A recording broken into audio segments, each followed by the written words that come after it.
Tonight, gearing up for a summer-like weekend. Great to be here and extend summer for a little bit longer. Call it summer in November. Patios are expected to be busy this weekend. How long will the warm weather last? I find it absolutely disgraceful. I find it disgusting. The Premier speaking out after Whole Foods bans its employees from wearing a poppy. Was the message heard? And I'm glad that we're taking a step in the right direction, that restaurants are being moderately open. but some are questioning why, as COVID infections in Peel region continue to rise rapidly. Good evening, I'm Kelda Yoon. Well, parks, patios, and playgrounds were busy today with people enjoying the unusually warm weather. It felt more like a late summer day than early November today, with temperatures hovering above 20 degrees. Our Angelina King joins us live from Liberty Village. And Angelina, looks like a pretty busy patio behind you tonight. Yeah, I don't think you're getting a table here tonight. It seems like every patio in the city was packed tonight. After a few chilly days during a pandemic, people are just happy to be outside without having to bundle up. So we actually broke a record today on this day back in 1975.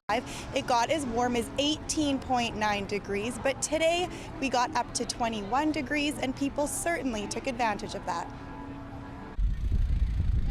Whether hitting the beach, relaxing in the park, or enjoying dinner on a patio, Toronto got outside today. Great to be here and extend summer for a little bit longer.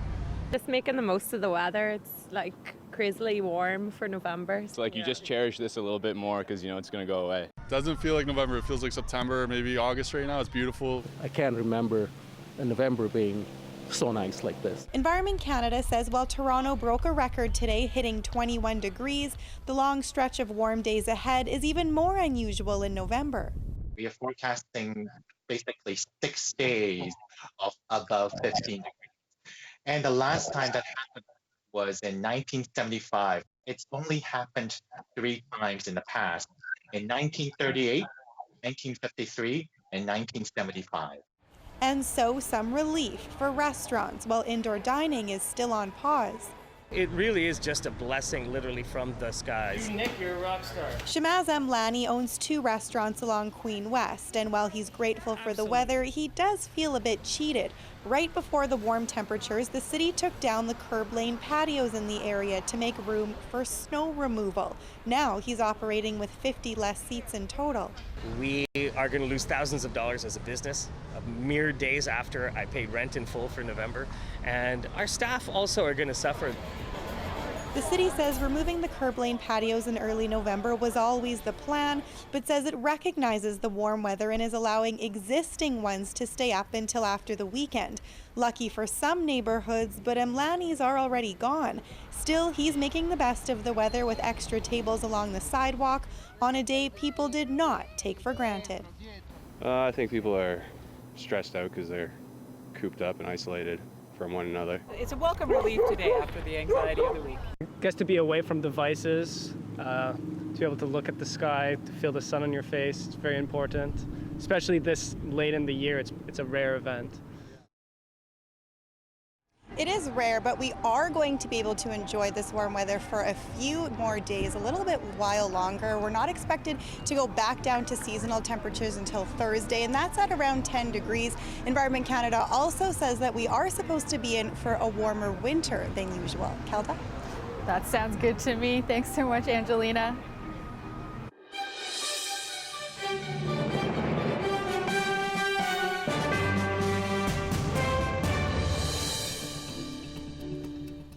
Joe Biden appears to be on the cusp of winning the U.S. presidency. Today, he gained the lead over Donald Trump in vote counts in 2 more undecided states, Georgia and Pennsylvania. Tonight, Biden and his running mate Kamala Harris address the nation. We don't have a final declaration of victory yet, but the numbers tell us it's clear. Tell us a clear and convincing story. We're going to win this race. We're going to win this race with a clear majority of the nation behind us. We've gotten over 74 million votes. Let me repeat that, 74 million votes. That's more than any presidential ticket has ever gotten in the history of the United States of America. Biden is now leading in 4 of the 5 key undecided states. They are seen here in light blue. Winning Pennsylvania alone would give him more than the 270 electoral college votes needed to win. Biden supporters are already celebrating outside the election counting center in Philadelphia. But the vote counting is still not over in the undecided states. And Donald Trump and his supporters are showing no signs of giving up. He's been leveling unsubstantiated accusations of corruption and fraud. Multiple lawsuits are also underway, but election officials across the country insist there is no evidence of widespread wrongdoing. Of course, you can stay up to date on all the latest developments in this race for the White House. Check out our interactive page updating the results in real time. Just head to cbcnews.ca. Police are searching for the driver of a transport truck after a fatal hit and run in Vaughan. The truck driver may not have even known they struck the pedestrian, but we're appealing for any witnesses who've not yet spoken to our investigators to please come forward. A male pedestrian was struck just after 4 o'clock this afternoon at the intersection of Zenway Boulevard and New Huntington Road. He died at the scene. Police believe a large white transport truck traveling south on New Huntington made a turn onto Zenway and struck the pedestrian. Investigators are urging drivers with dash cam footage to contact them.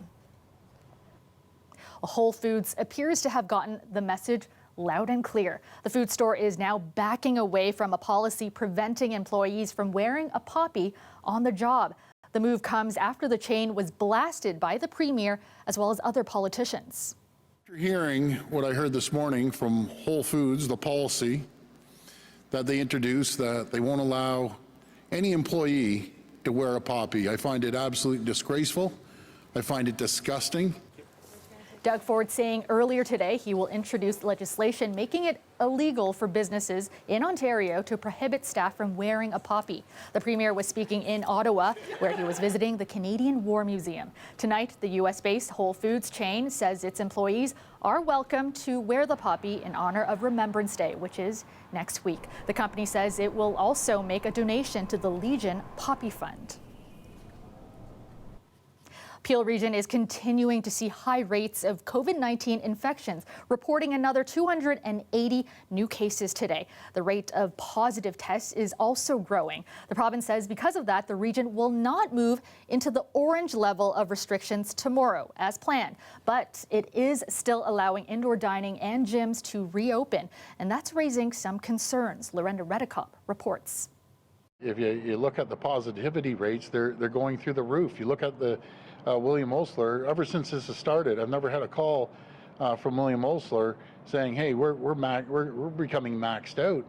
And at the end of the day, they just have to hunker down. They have to hunker down and start following the protocols. The CEO of that health system says he worries this could be the tip of the iceberg, with 115 patients at Brampton Civic Hospital testing positive, meaning it's down to 1 person per room. Last night, they reached out for help, worried some patients may have to be put in the hallways.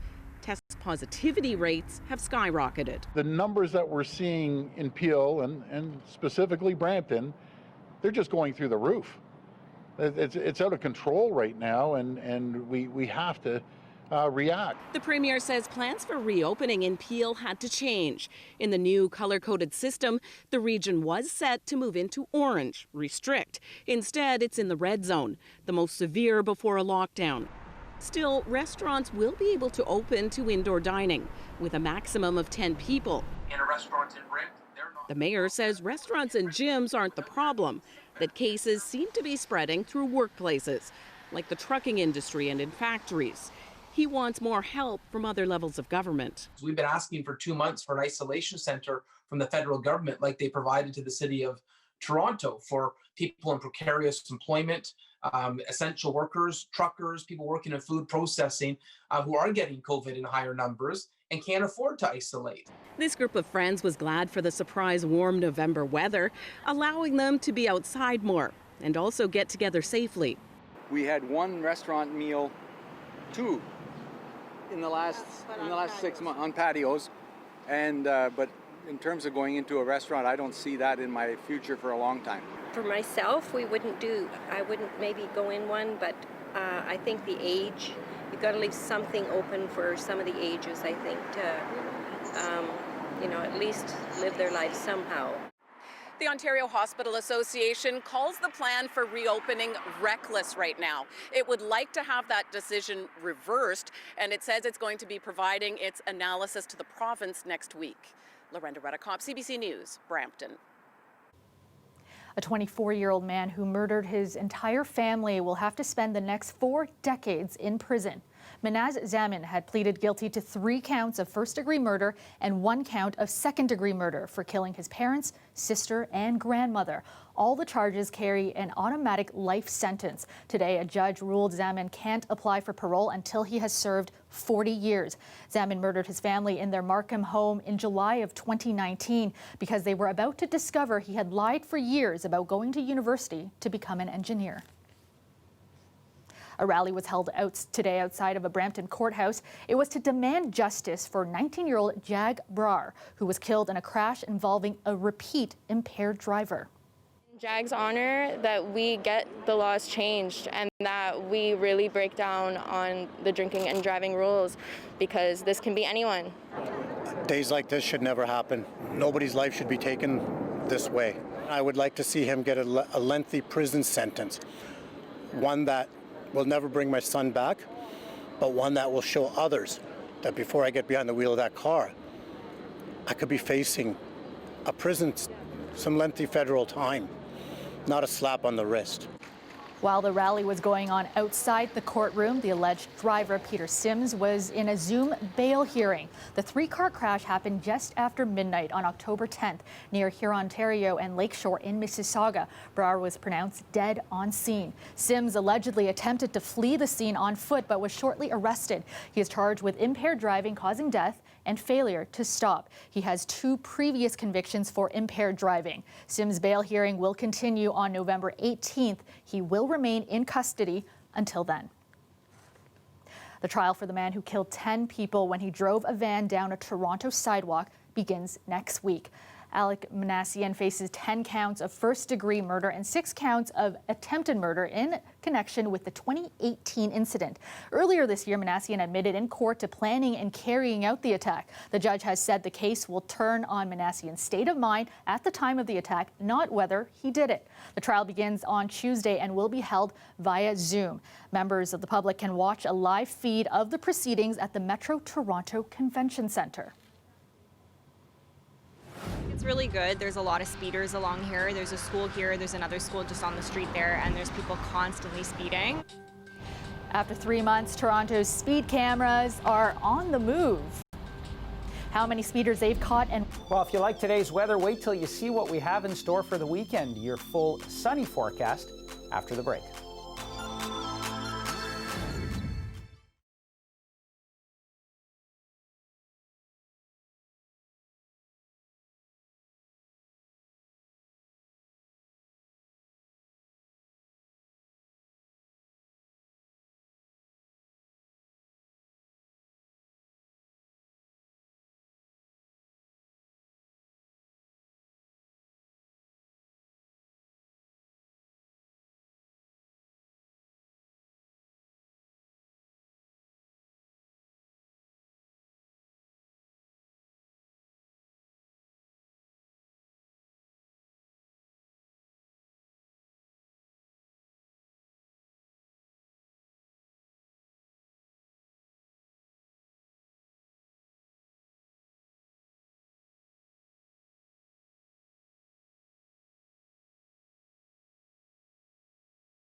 The Mod Club Theatre is closing its doors effective immediately after almost 20 years. In a statement to customers tonight, owners of the music venue say serving you for the last 2 decades has been full of great memories and good times. Let the good times keep rolling.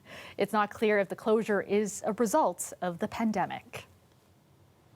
The City of Toronto is shifting all 50 of its automated speed cameras to new locations. This after it issued nearly 10,000 tickets over the course of a month. Linda Ward has more on the move. The speed enforcement camera at Gateway and Don Mills caught 955 speeders in September alone. This was the worst of all 50 device locations, but pedestrians here could have told you that. So I go out around 7 in the morning, just as you know, it's that bit lighter now, and I see even cars racing as though it's a speedway, and it is just so dangerous. Now the city's moving all of its cameras to new locations. I don't understand why. Well, they could put back the speed camera. It's a school zone, so it's a danger to the children. They say they hope drivers won't go back to their old speedy ways once the devices are gone, but they're needed in other neighborhoods. They say they expect to add more devices soon because they did seem to change driver behavior. The number of tickets issued dropped by about a third every month, and the number of repeat offenders halved. Well, we're here on Underhill Drive, and this is one of the locations where they've moved one of these speed enforcement cameras. This is a school zone, but we've seen some cars definitely going over the 40 limit, so we decided to use our own technology to see just how fast these drivers are going. 55.1. That's a ticket.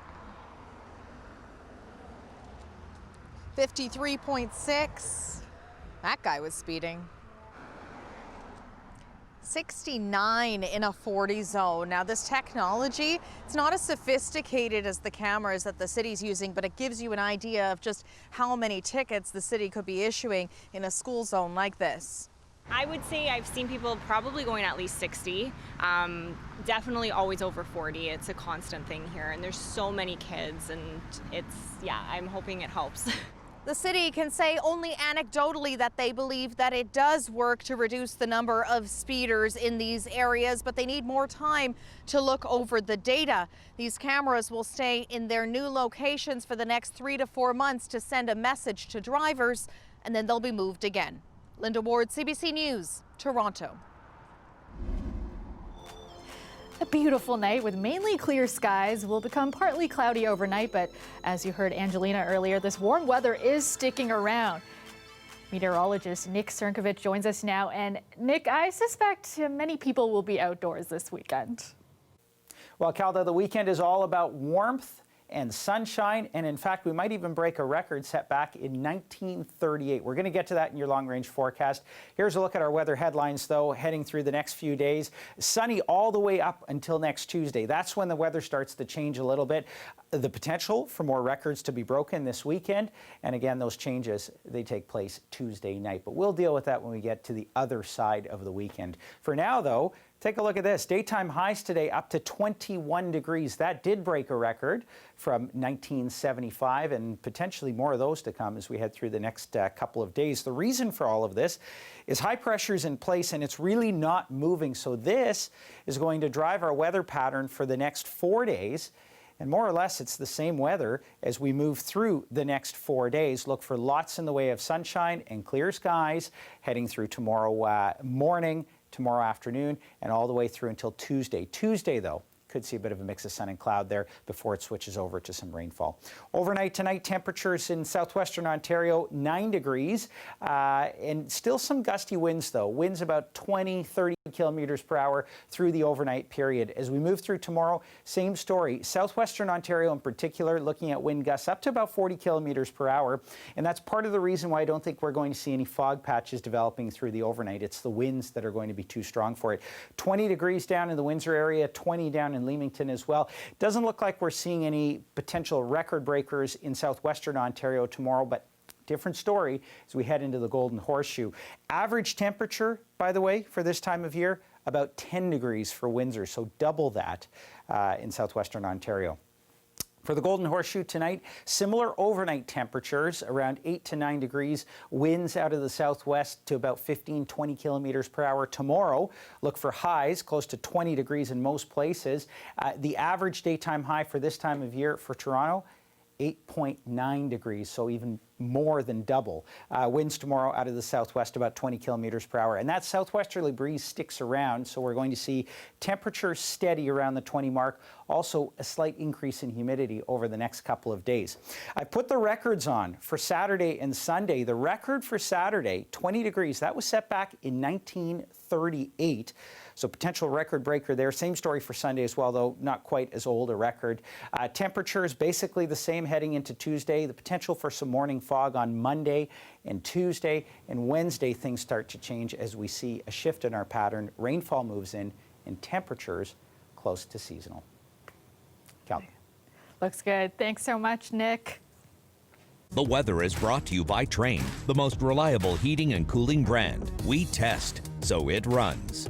It's hard to stop a train. Well, after the break, it's time to meet the very musical neighbors in Corktown.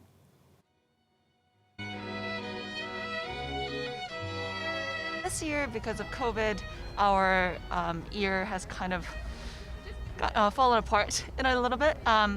So we just decided to play outdoors so that we could maintain our distance, be safe for COVID, but also enjoy the music together.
Before we go, members of the Corktown Chamber Orchestra have been hosting weekly concerts from David Crombie Park to help lift people's spirit during this pandemic. Take a look.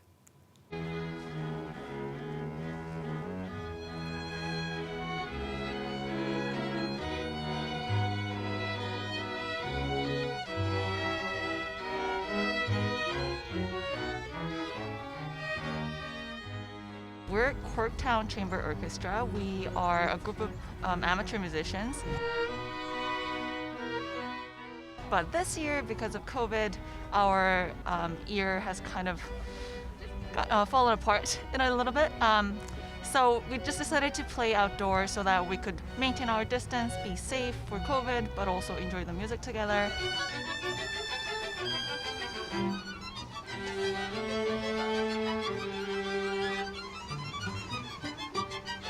Normally we would be in Little Trinity Church, which is just up around the bend. No gathering indoors, so we decided to come on down here, and we're very close to where we normally play.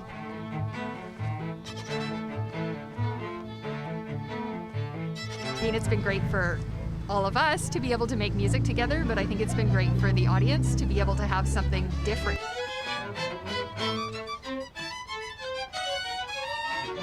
This sense of, you know, we're not going to let it keep us down. We're still going to have fun. We're still going to find ways to share this special holiday with each other. It's a great idea.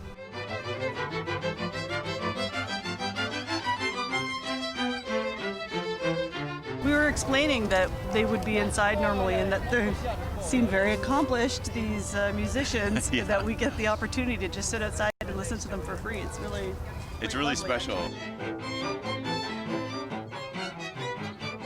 We're really just making the best of a bad situation and trying to keep everybody safe, and there's enough space for the audience here to spread out and still have a good listen, and so it's really an ideal situation to just get together and play some music.